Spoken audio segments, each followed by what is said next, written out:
جب اقبال نے وہ شکوے کی زبان کھولی نا تو اس میں شکوہ کیا کہ کافر کو حور و قصور دیے گئے ہیں اور ہمیں صرف وعدہ حور پہ تنخواہ دیا گیا ہے،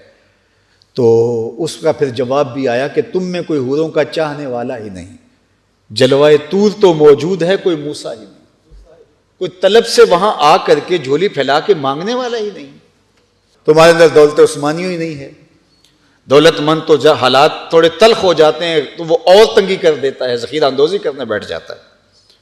مدینہ المنورہ کے اندر ایک زمانے میں کوئی قحط کی سی کیفیت پیدا ہوئی اور حالات تنگ ہو گئے، اور لوگ منتظر تھے حضرت سیدنا عثمان غنی رضی اللہ تعالیٰ عنہ کا تجارتی قافلہ غلہ لینے گیا ہوا تھا۔ تو جب وہ تجارتی قافلہ پہنچا مدینہ المنورہ میں تو اس سے قبل ہی کہ وہ لوگوں میں بیچا جائے تو کوئی تاجر آگے نے کہا کہ ہم اس کو ڈبل قیمت پہ آپ سے لے لیتے ہیں، تو پھر دوسرے تاجر آئے ہم 2 گنا قیمت سے لے لیتے ہیں، تو حضرت عثمان نے کہا کہ میں تو 10 گنا قیمت پہ بیچنے کے لیے لایا ہوں۔ انہوں نے کہا اتنی کون دے گا؟ کہا کہ ایک ہے جو مجھ سے 10 گنا قیمت میں خریدے گا۔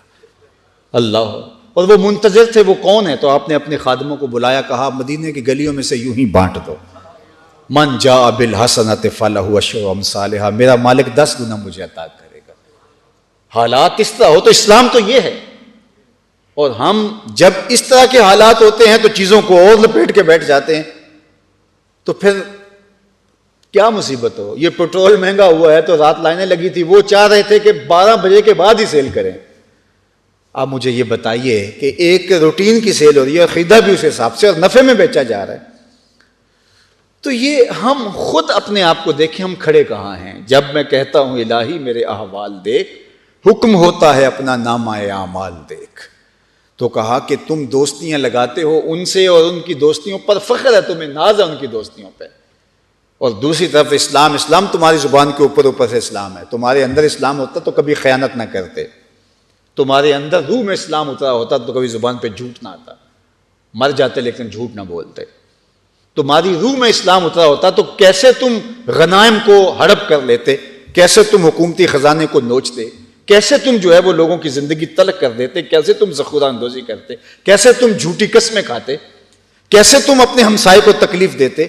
کیسے تم راستے کو بند کر کے اپنی ضرورت کے لیے کھڑے ہو جاتے اور راستے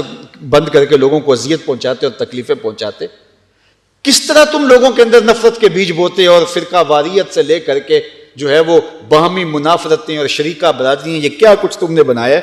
یہ کیا اسلام ہے، دین ہے؟ یہ حضور کا دیا ہوا دین نہیں ہے، یہ تمہارے نفس کی تراشی ہوئی چیزیں ہیں، اور پھر کہتے ہو کہ ہمارے رب نے ہمیں جو ہے وہ کہاں رکھا ہے۔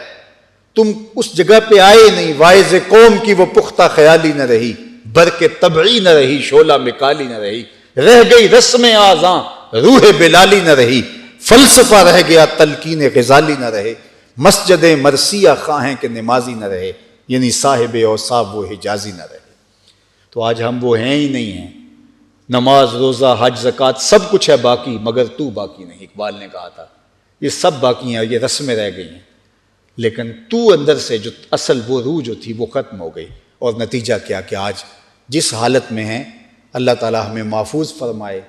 اور ہمیں سچی توبہ کی توفیق دے، ہم لوگوں کے لیے نرم دل بنے، آپس میں نرم دل اور دوسروں کے لیے کافروں کے لیے سخت دل، لیکن ہم کافروں کے لیے نرم اور اپنوں کے لیے سخت بنیں، اور جس کا نتیجہ جو ہے وہ ہمارے سامنے ہے۔ اللہ میرے وطن کی حفاظت فرمائے اور اپنی امان میں رکھے۔ وصلی اللہ